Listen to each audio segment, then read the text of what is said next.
Hi, everyone. Welcome to tonight's Isn't It Romantic Book Club, the second in our series of live author chats and interviews. And tonight we're so happy to have Mia Sosa and her book, The Worst Best Man, the fabulous romantic comedy. And I'm Sharon Wray. I'm one of the four founding authors of this group. I write romantic suspense stories. And I'm here with Jennie and Abbie and Diana. Hi. So, Abbie, you want to introduce yourself? Sure. I'm Abbie Roads. I write dark romantic thrillers. I tell people they're kind of like an episode of Criminal Minds with a little bit of paranormal, but with a happily ever after at the end. So, And Jennie? I'm Jennie Marts, and I write Western romance, romantic comedy, and cozy mysteries. So my newest series is The Cowboys of Credence, hockey playing cowboys. There's a couple of these little cuties. So I write small towns with love, laughter, and happily ever after. Awesome. My name is Diana Muñoz Stewart, and hello, I see Elaine and Maggie, Hannah, and Laura. Nice to see you guys. I write romantic suspense for The Strong of Heart. My new series, the Bad Legacy series. Sorry, I almost brought up my old series. That's history. My new series is the first one is out in June, and it's called Broken Promises. Oh, I can't wait. Yeah, before I'm excited. So before we start tonight, we just want to say we're so glad you're joining us today. It's been a really, really hard month for the entire world. Actually, it's been harder for. It's been a hard couple months for other parts of the world, but we want to say we're really happy you're here with us. We feel very strongly in the power of happily ever after and the hope it brings during times like this, and that to remember that nothing terrible ever lasts forever, and that as we build this community of readers and authors, we just want you to know that we're all here praying for you, wishing the best for you, and we just want to focus on all that is good and wonderful and beautiful. You're here. Nicely said. Thank you. Yes. And we are all a safe, 6 states apart. Yeah. we are seriously social distancing. We are social distance at least 6 states apart. So we're going to bring out Mia in just a minute. I just wanted to do her bio real quick. Mia Sosa is a critically acclaimed contemporary romance author and 2015 Romance Writers of America Golden Heart finalist. Her books have received praise and recognition from Kirkus Reviews, Booklist, Library Journal, Publishers Weekly, The Washington Post, Entertainment Weekly, and more. Book Riot included her debut Unbuttoning the CEO in its list of 100 must-read romantic comedies. And Booklist recently called her the new go-to author for fans of sassy and sexy contemporary romances. A former First Amendment and media lawyer, Mia practiced for more than a decade before trading her suits for loungewear, read sweatpants. Now she writes funny, flirty, and moderately dirty stories about imperfect characters finding their perfect match. Mia lives in Maryland with her husband, their 2 bookaholic daughters, and 1 dog that rules them all. We need to find out that dog's name. Welcome, Mia. Hi, Mia. We're so glad you're here. Thank you. I'm so glad to be here. How are you surviving the virus? I'll show you. Cheers.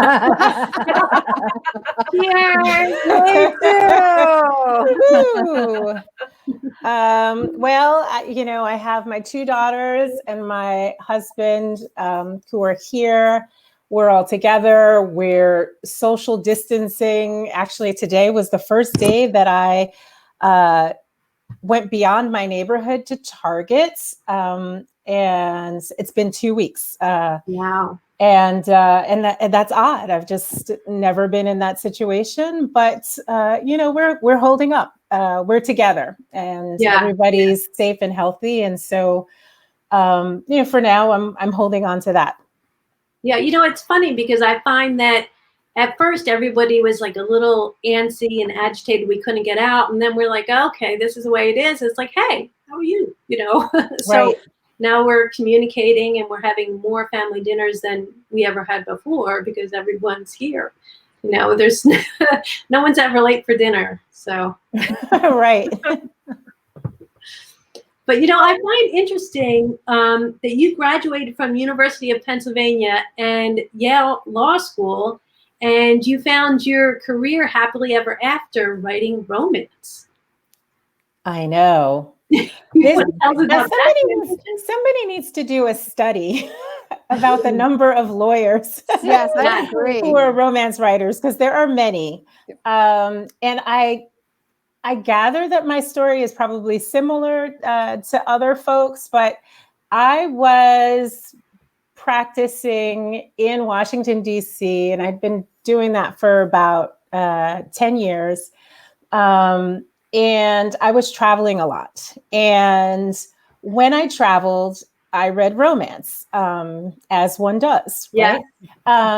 And I remember being stuck in Minnesota. And folks, I was stuck in Minnesota because of a snowstorm in the DC area. It's like, what is happening? Why is this happening? And I was stuck for 4 days. Wow. Really? And unfortunately, it was a situation where I had just settled a case. And so there was literally nothing for me to do. It was a case that we thought was going to trial. And so when you're ready to go to trial, you're working on one case and that's your life. And then it's settled, which is always a possibility. But I was stuck. And at the time, my kids were younger than they are certainly now. I have a 12-year-old and a 16-year-old. And I remember just being so frustrated with the fact that I couldn't get home. But the one thing that I could do now that I had nothing on my plate was open up my computer and write myself. And I started like a chapter. It had like this story. I don't even know where this story is, but it had no plot. I mean, I don't even know where I was going with this story, but I remember writing, and it wasn't the first thing that I had ever written romance-wise, but I remember that being kind of maybe a pivotal moment because I was stuck and because I was in this kind of reflective period where I was like, I just finished this case. I have my babies at home. I can't get to them. Is there anything else I can do with my life? Right. Kind of thing. And I think that is where I started to think, well, maybe there is something else that I can do. And it was interesting because my husband was, he was training and I was practicing. So my husband's a doctor. And so at some point, and this was years later, we talked about it. And I was sort of like, you know, we don't know what it's like to have these two incomes. And it might be nice to never find out what it's like to have these two incomes. And we do the switch. And he was like, that's totally doable. I mean, and I think that has to do with the fact that, you know, we both come from, you know, very humble backgrounds. And so I don't think we ever thought, oh, we have to like make money. But like doctor, lawyer, you think, okay, like we thought the opposite. We were like, hey, why don't I like now switch and stay home? And so I made that decision. Now, part of that was reality is being a lawyer is really, really difficult. And being a lawyer with two kids was really difficult. And I, you know, there was a lot that was wrapped up in that decision. I was the first partner of color at my law firm. So that was a big deal to me. I was the first partner who made partner as a part-time partner. So there was a lot sort of kind of on my shoulders, but at the same time, my husband and I talked about it, and we were like, "What's going to make us as a family happy?" And we decided together the individual happiness. That our idea of success was probably different than some people, and maybe people at my law firm were kind of looking at me like, "Why would you walk away from this?" But I actually don't regret it at all.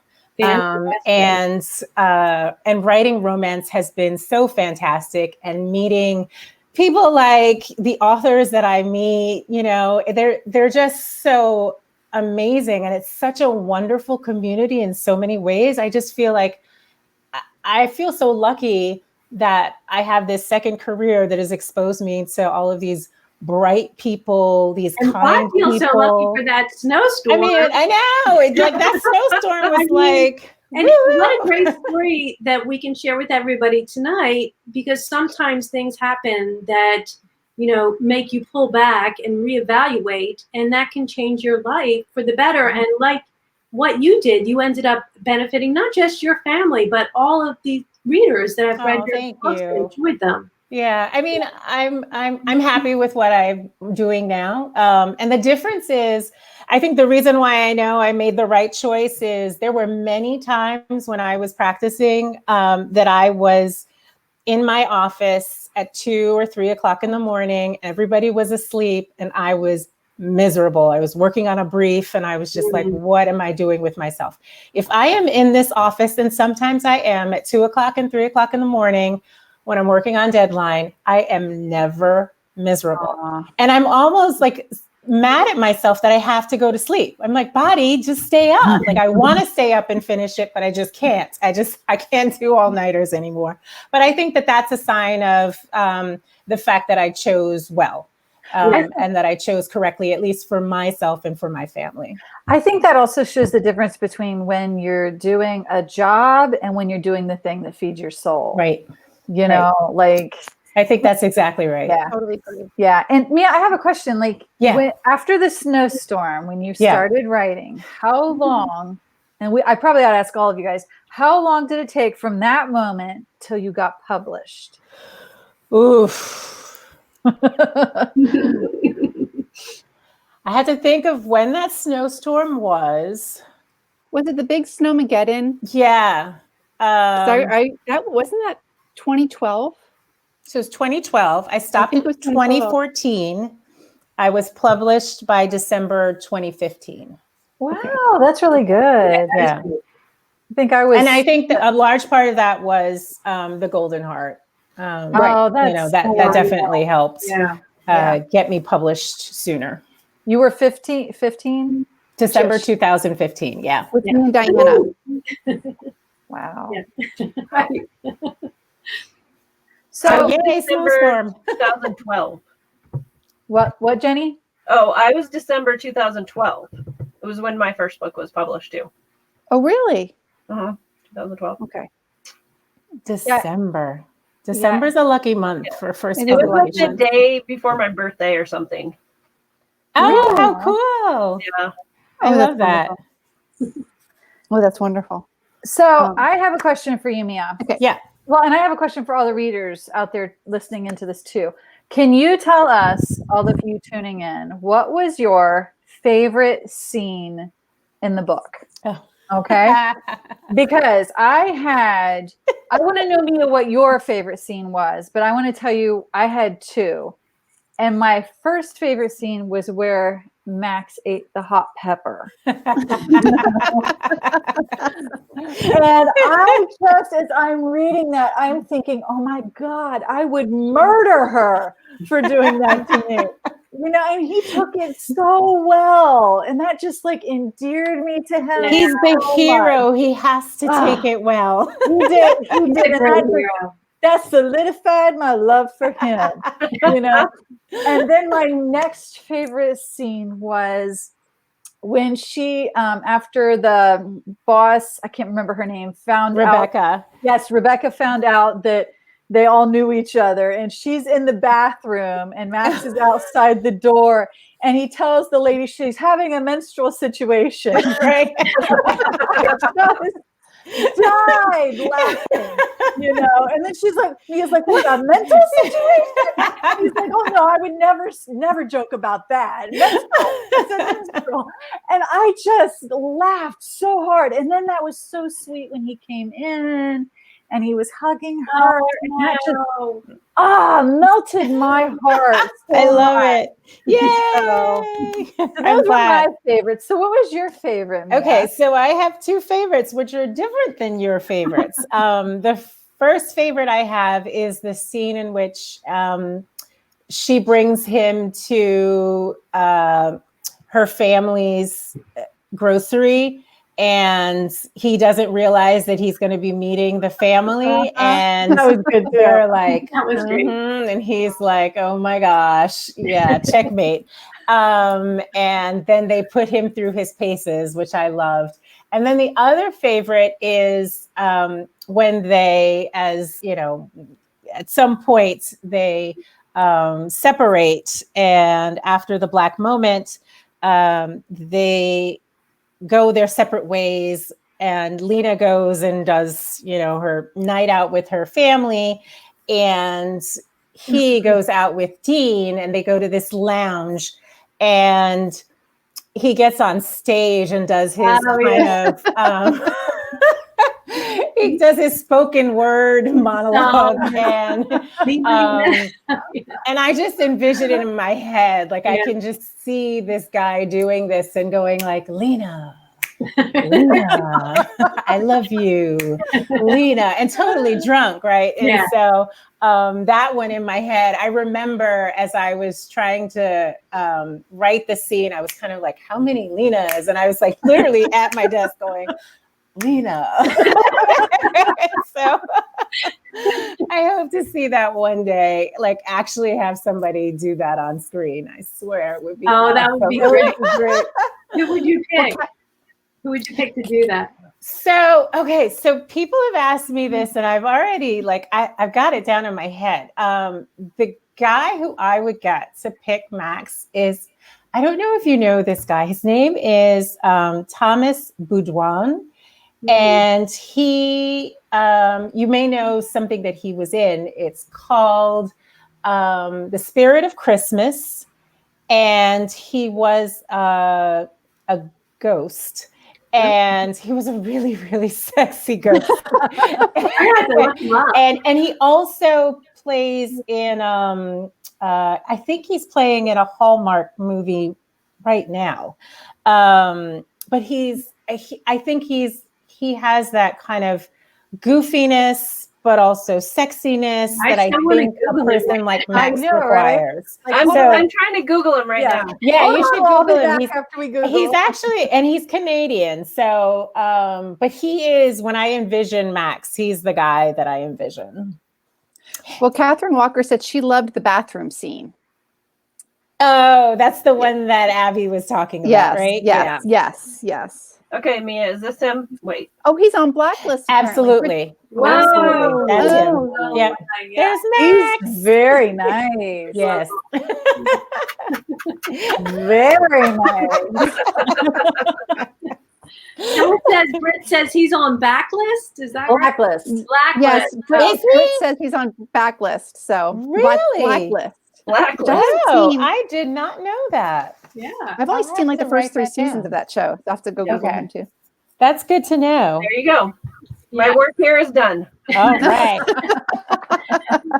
That's funny. Need me to Google any other hot men? I'm here for you. Thank you. We appreciate that. Mia, go ahead, Diana. Sorry. No, go ahead.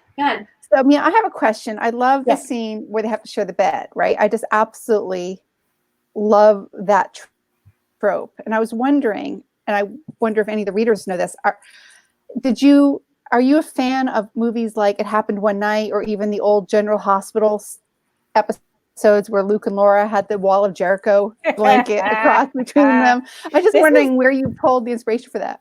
Well, I mean, one bed, right, is right. It's a trope. It's a romance trope. Right. And once I had decided that they were going to be going to this retreat, I was like, well, I got to stick them somewhere. And originally the scene, I was thinking about having them stay overnight in the barn. And then I was like, well, wait a minute. This is an opportunity for one bed. Yeah. Why would I not do that? And so it just came naturally to me that rather than putting them in the bar. And I started to think about like hay and stuff. And I was like, oh, it's not going to be like as sexy as, I mean, I'm sure some people can make that sexy, but I don't know that I could. And so I was like, one bed. And I never imagined that so many people there were so many people who tweeted at me or sent me messages versus Instagram that were like, you did one bed. I was like, oh, this is a thing. It was so good. It was But so Luke and Laura, I would say, I mean, I watched General Hospital and Luke and Laura with one of my aunts, who's actually the three sisters in the romance, are based on my mother and her two sisters who came from Brazil.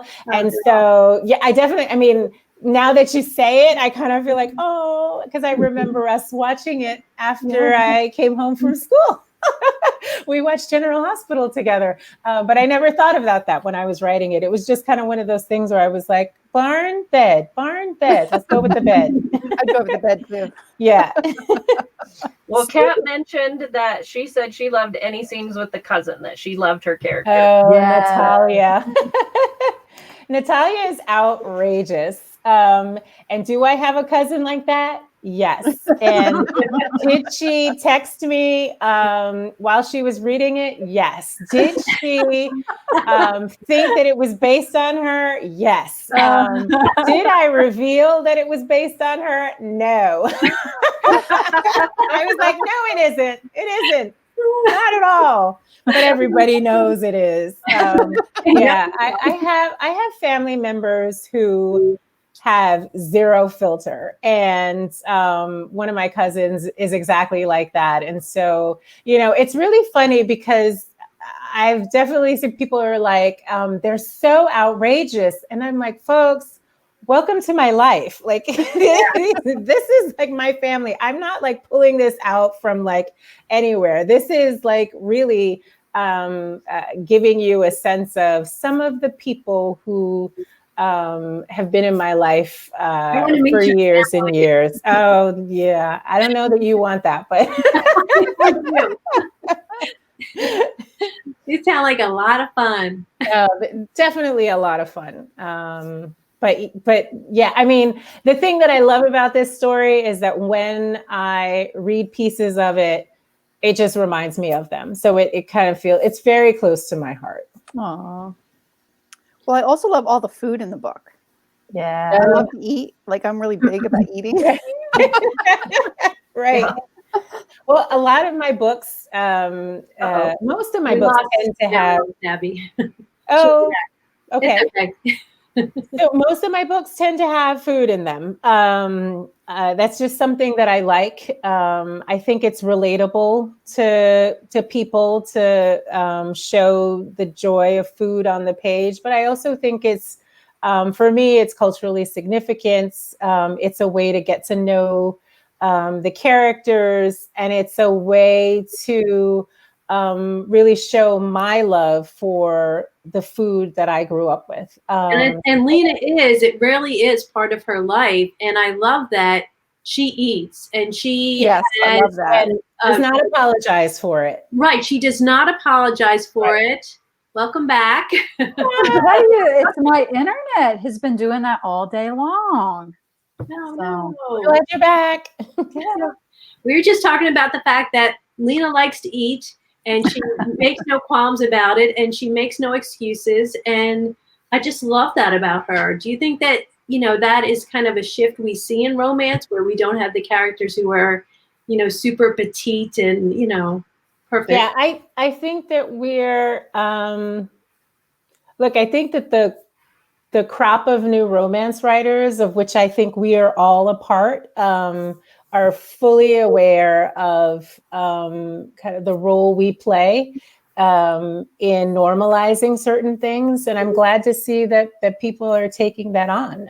And I try and do it, little by little. I don't think it's, the job of everyone to do it, or, but I think if it's meaningful to you and it makes sense in the story, I say, show people that are, different than the default, and show people enjoying food and not apologizing for it. And, just show a diversity of experiences, and that all, I think, makes Romancelandia a better place, and a place where readers want to flock to. And I think that's the goal, right? Right. And they feel comfortable. And when I, as a writer, see that, I think, oh, okay, so I can, it's just so refreshing. It feels like someone has lifted up, a gate, and now I can, okay, wow, okay. And I think we're gonna see that more. But I also think, 5 years from now, we're not even going to be talking about it. It's going to be part of, how people write. Well, so some of our readers are asking about the they're all loving talking about the food, but they're asking about the recipes. If you are going to, or if you ever share any of the recipes, or if you're planning to share any of the recipes. Yeah, I've thought about that. So so there are things. Okay, full disclosure. Pão de queijo, which is the Brazilian cheese bread, is super easy to make. Okay. And I had thought about doing like recipe cards for it. But then I got like super busy, like outrageously busy. And I was like, okay, that's not happening. But it's something that I can put on my website. But it's like super easy to make. Everyone can make it, and it is delicious. But I will tell you that is not a family recipe. I went to my mother and I was like, Mom, pão de queijo, we have it all the time. And she's like, yeah, because we buy it. Whoa, what? So it's like one of those things where it was like, hey, I've been at the store buy pão de queijo all my life. But I figured out how to make it. And I think even on my Instagram, I showed my couple of attempts to do it, and they turned out really, really well. So I can definitely share with the group after this the recipe that I use, because what you would normally use, which is cassava flour, like I actually am not a big fan of for pão de queijo, but there is Bob's Mills flour, which you can get on Amazon, where that has a really good recipe. So I can share that with the group if you guys are. Okay, thank you. And then the other things, like, let's see, I mentioned feijoada. Feijoada I do every year for Thanksgiving. And it's like this 24-hour process. And again, if people are interested in that, I'm happy to share the recipe. Process. It's just an overnight slow cook thing, but it is fantastic. And we're on lockdown. We have plenty of time. Thanksgiving, my family would be like, "What? Where is it?" Well, I was going to say, do you have anything that takes 24 minutes? Because the pão de queijo takes 24 minutes. Okay, there we go. So you want that one? I'll make that one. Yeah. Right. Well, Mia, Mara asked the comments have been scrolling. She wants to know if the worst best man is the start of a new series, because she really would love Dean's story, and maybe if you could redeem Andrew and give him a story. I am so shocked at the number of people who want me to redeem Andrew. I'm shocked too. Oh my gosh, I hate Andrew. I'm not a fan. I do not want to spend a single moment with Andrew ever again, but so many people do. And now I'm starting to think like maybe that's the challenge. The challenge is to redeem this guy. I will tell you, so my current contract is a 2-book contract, and I thought that the next story, and this is totally spoilery, so you guys are getting an exclusive. I thought that the next story was going to be Yasleen, Lena's best friend, and Dean took over my life, and he just jumped off the pages, and I was like, oh, I gotta do his story. So it wasn't in the plans, but I talked to my editor, and I was like, I think I gotta do Dean's story, and she was like, go for it. She loved Dean. Good editor. So Dean's story is next. Yay. Dean's love interest appears in the story, but is not one of the main people. That's all. Oh. Wow. Get out there. Come on now. Yep. Okay, so I have another question for you that comes from a reader, Mia. Okay. So Kimberly was one of our, she had asked this question right at the very beginning, and she wants to know, what was the inspiration for the fully open door / open air love session on the banana cab? Banana cab. So that, when I envisioned the place where the retreat, I did a lot of research into places in Virginia, with the Blue Ridge Mountains in the background. And there was a farm / wedding venue, whose website I went onto, and I was like, this is gorgeous. And there was a link on that website to this tulip field. And I was like, wow, this is gorgeous. And it had me, like, I just started to put this together. And I was like, I want them to do something outside. But then I was like, but I don't want them crushing the tulips. So I was like, I got to put them somewhere. Where am I going to put them? The problems of a writer. You're seeing the process. It's not a pretty process. I mean, the results, I think, work, but definitely there is kind of scary.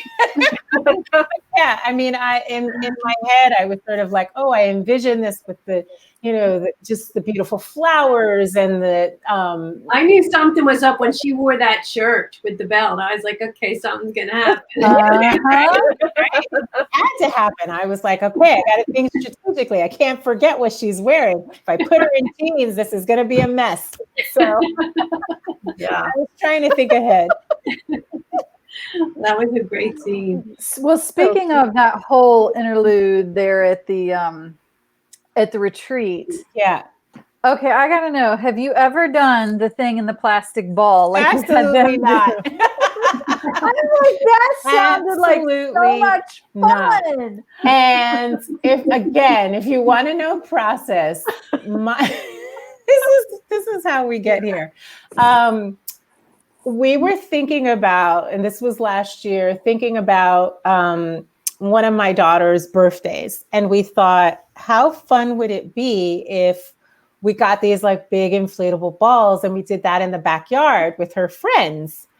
So I looked into it and it never came to pass. We were like, former lawyer, right? I was like, the liability issues, I don't know about this, like with the kids. That's too much fun. I was like, nah, let's not go there. But because I remembered it, I was like, what would they do at this retreat? Oh my gosh, the inflatable balls. And that's how it happened.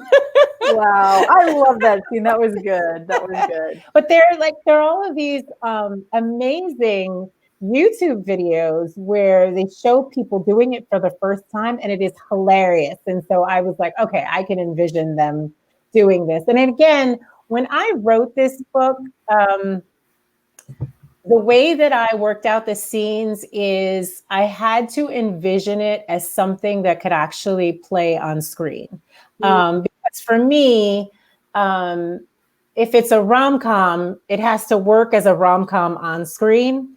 That's just how my brain works. And so I tried to think as much as possible about scenes that people would actually want to see. And I thought, these folks in these big inflatable balls rolling around the field, like not being able to get up. I just envisioned it and I thought it would be hilarious. And a lot of people love that scene. So, and it broke down a lot of barriers, and it really, I think, kind of opened things up.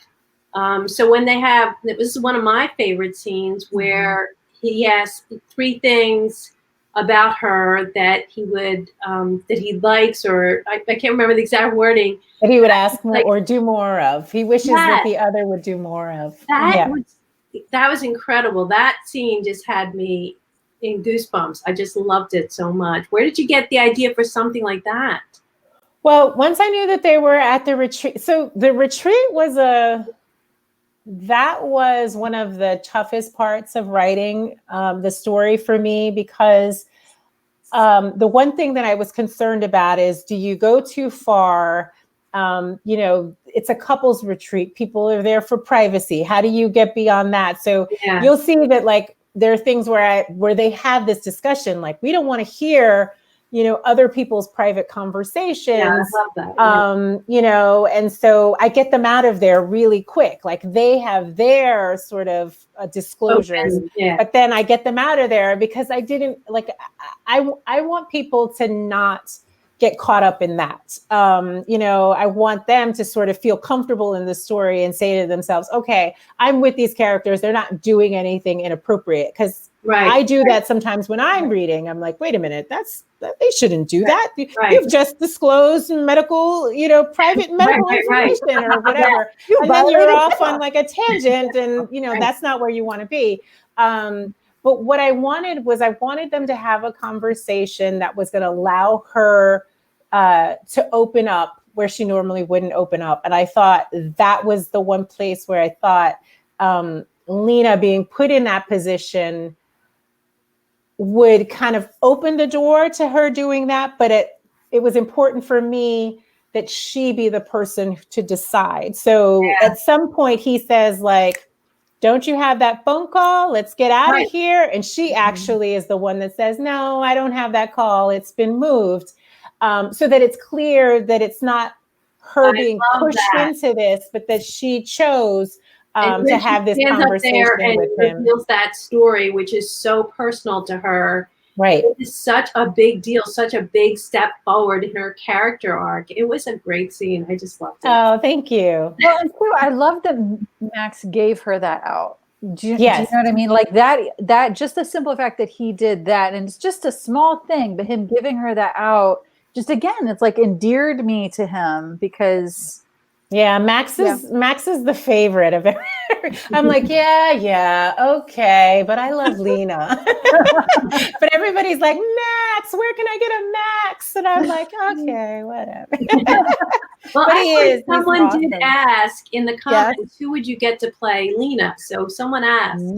Okay, so who I would get to play Lena?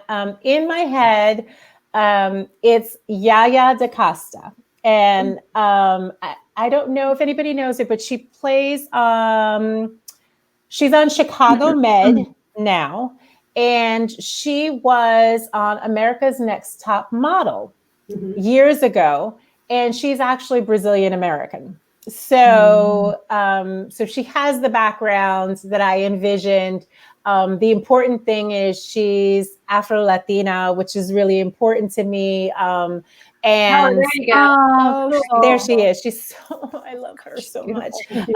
And so like we got to find Thomas and put them next to each other because that's kind of like how I know somebody else has to get Thomas. But yeah, so I would definitely choose her, and I think that she has the right demeanor for Lena, because she is, even on Chicago Med, she's very sort of refined and reserved. And you can tell like we're not getting her fully. But I think I've seen her scenes where she breaks down her emotional walls, and that's kind of what Lena would have to do in the story. Kim Brock says, I love that scene when she explains what it's like to be a woman of color in a professional setting. Yeah. And Hannah Robertson says, I'm so crushing on Lena. Yay, go Lena. Go team Lena. There was another question. Kimberly had an earlier question, and she asked, as a mom of young daughters, do they ask about your writing? How do you discuss the romance writing romance novels with them? So my girls they're 12 and 16. And they have been my cheerleaders from the beginning. They're awesome. So sometimes when I'm on deadline and stuck in my office, I have a couch in my office, and they sit on the couch and they read. And they don't talk. They just sort of sit there very quietly. And I think they know that like kind of brings down the anxiety. And it's a wonderful thing. They have been sort of on board from the very beginning. Now they have asked, when are we going to be able to read it? And I say, not now, but it's not, we're pretty open about discussing, their development and sex in general. And so it's not so much that. I figured out that the real thing, and this is particularly the case, my 12-year-old, I don't think has any interest, but my 16-year-old probably does. I think that more than anything, I am terrified by the idea that she will read one of my books and not enjoy them. That would crush me. Aww. And so I'm kind of like, can you do it and not ever don't ever tell me that you read it. So much fun.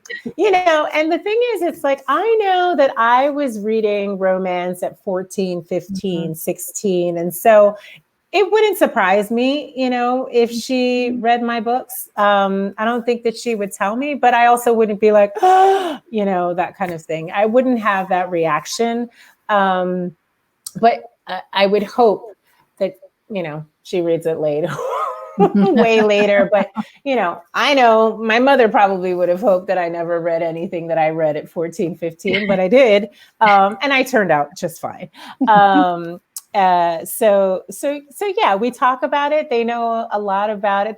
They've kind of been along for the ride. And I think they're very interested in the idea that mommy is doing something that makes her happy. And I think that's important to show them. Yeah. I think there's no question that they have their mindset on, success. But I think that their sense of what success means has been altered by what they see in this household. And I think that's a good thing. Yeah, I totally agree. I feel like my kids have seen the same thing. Yeah. And as they're choosing their careers, they're realizing that just the career you choose in the beginning is not necessarily the career you're going to end up with. And that's okay. Yep. It's going to be okay. And everything, it's going to be okay. Yeah. So you're going to get to where you need to be eventually. Mm-hmm. So Leisha asks, do your daughters also write stories? So my 12-year-old is a writer. And she tends to write short stories. And they're both, they're readers. And like, I can't even keep up with, I remember thinking, I'll show you. So I was looking for this book, With the Fire on High by Elizabeth Acevedo, because I wanted to read it, and I have read it since, but I couldn't find it anywhere. It went between my daughters into their rooms, and I was like, where? I was like, can I have the book? They are readers. My 12-year-old is the one who writes short stories.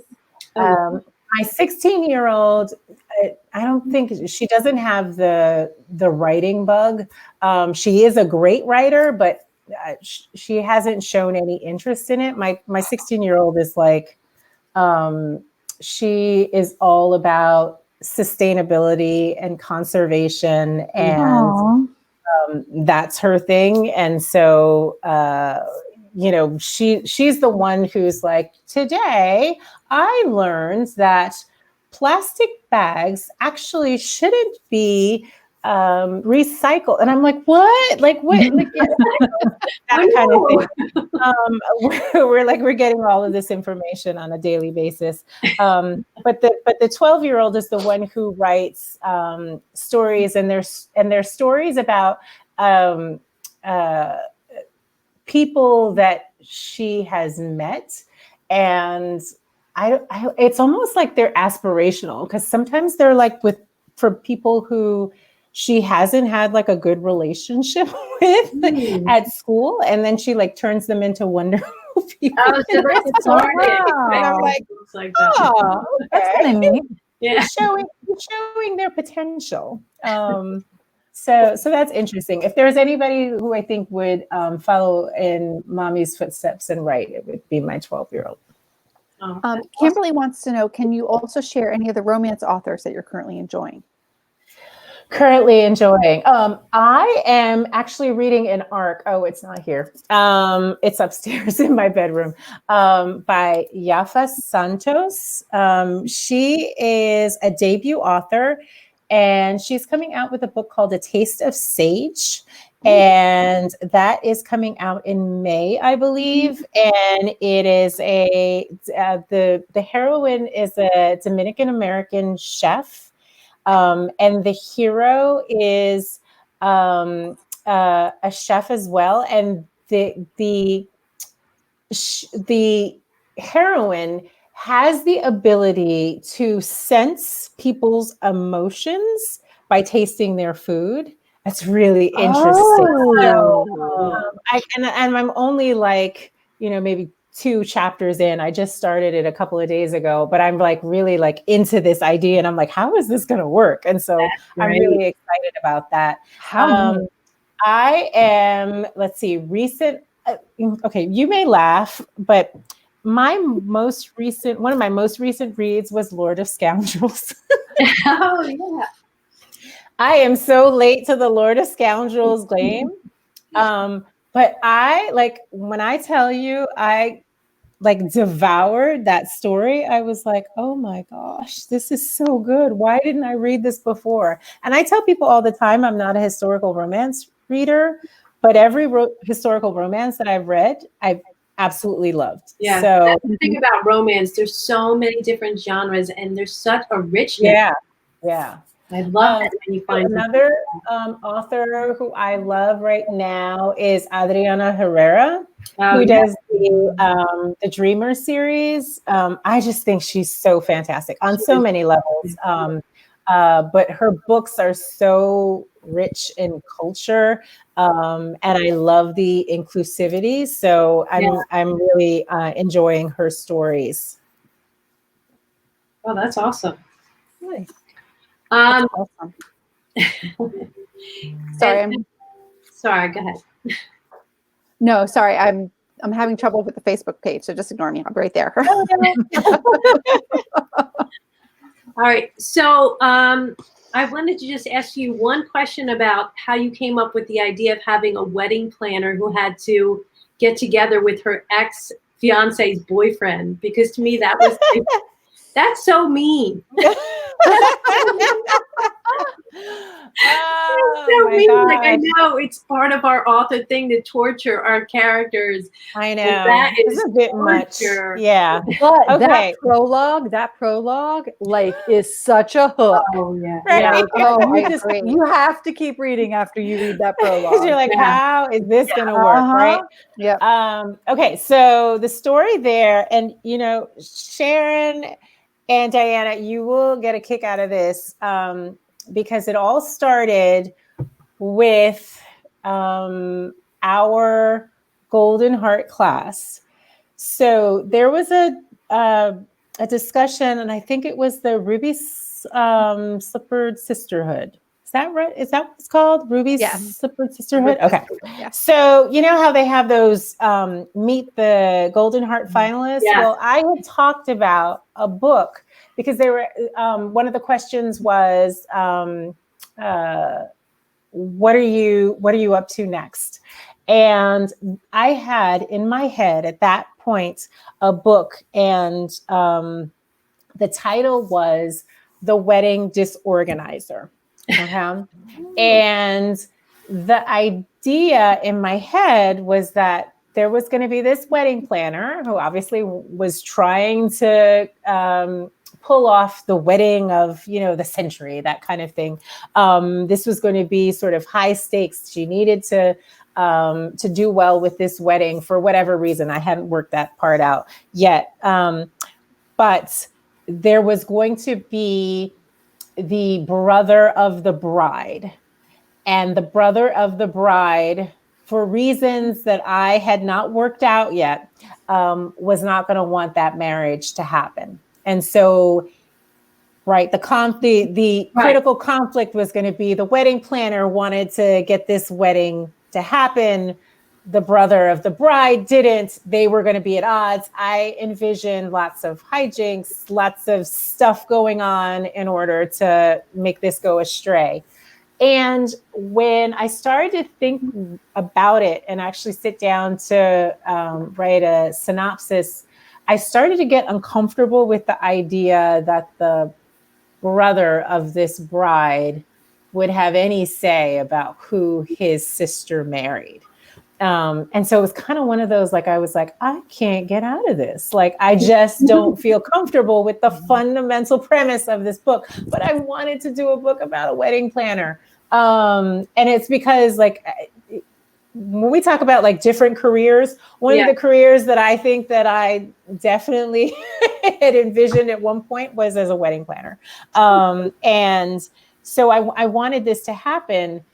I took that idea and kind of reworked it, and it became this story. And because I wanted that I wanted to have a wedding planner. I wanted there to be this sort of tension at the root that would sort of get her at the very heart of what she does. But at the same time, I wanted to make it compelling, and I wanted the conflict to be good. And I was like, how is she going to get together with this, the brother, the younger brother of the guy who jilted her at the altar? And I thought, that's enough. And if I can make that work, and it did. Yeah. Oh, thank you. Fantastic. Well, thank you so much. Can you believe that our time is up? Oh my gosh, it went by so fast. I know. I didn't even finish my wine. I know. Cheers. Yeah, it always goes by so fast. Well, Thank you so very much for joining us here. We're going to say goodbye to you so that we can introduce our next book. Thank you so much. Mia. Bye, everybody. Thank Thank you for joining us. Thank you. And there she goes. Bye-bye. That was so much fun. All right. So now we're going to do a couple things, right? We have some questions. Yep. First, right? Yep. Yes. And we're going to introduce the next book. Yep. Okay.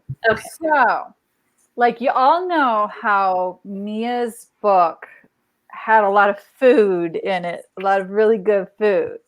Our next book has the hero cooking for the heroine an awful lot. So we thought we would give you guys trivia questions about us, about our husbands cooking for us. Now, I'm going to ask the question, and it's your guys' job to figure out which husband's blunders belongs to which one of us. Okay? Yeah. So I'm going to start with the first one, and we'll post these all on the page when we're done with a poll, so you guys can try to guess whose blundering husband belongs to which.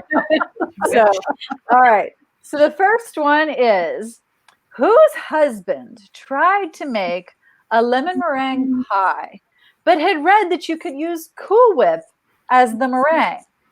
So he spread the pie with Cool Whip and stuck it in the oven to bake. Can you say lemon soup? Okay.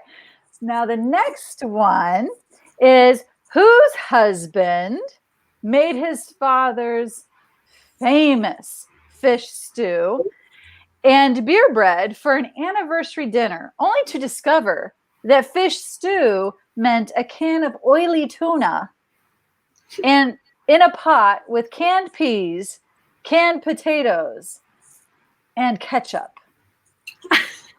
And the next one is, yeah, these husbands are like really killing it, aren't they? And the next one is, whose husband baked a homemade cherry pie, but the crust was so tough that even a steak knife couldn't penetrate it?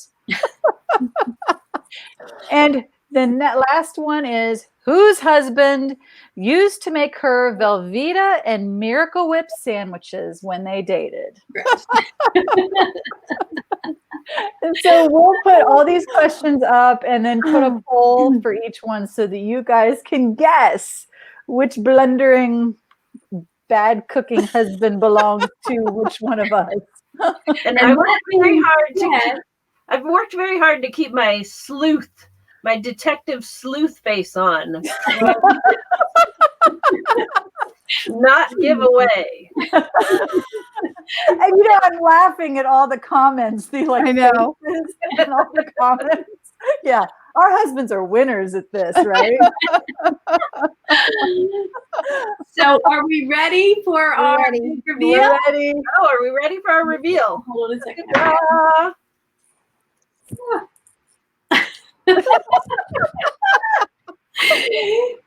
It's Sharon Wray's In Search of Truth. We're so excited. It's part of a series, but it's a standalone. You can read it as a standalone, which is thanks to Sharon's editor, who insisted to be that way. All right, so thanks everybody for this. This was so much fun. And Sharon, why do we have these masks on again? Because there's a couple of scenes in the book where they have to go down to New Orleans. The book takes place in Savannah and Charleston, but they have to go to New Orleans, and all sorts of things happen down there, including food, very yummy food. But it's kind of scary, but no one wears masks. But it was the only thing I could think of that would, It's kind of a festive feel. And I'm also giving away 3 e-copies of the book. Oh, fantastic! Lucky commenter. And I was going to give away the printed books, but I'm not sure I can get to the post office. Yes. So, and I have a giveaway too. It's one of those surprise giveaways. Oh yay! So just anyone in the comments, I'll be giving away something. It's a surprise. Perfect. We always do that. Okay. Okay. Sounds great. Everybody good? Everyone good. Okay. All right. It was nice talking with all of you. Thanks to Mia. It was a fantastic night. And we will see you all back here next month to discuss Sharon Wray's In Search of Truth. Mm-hmm. Bye, everyone. Bye.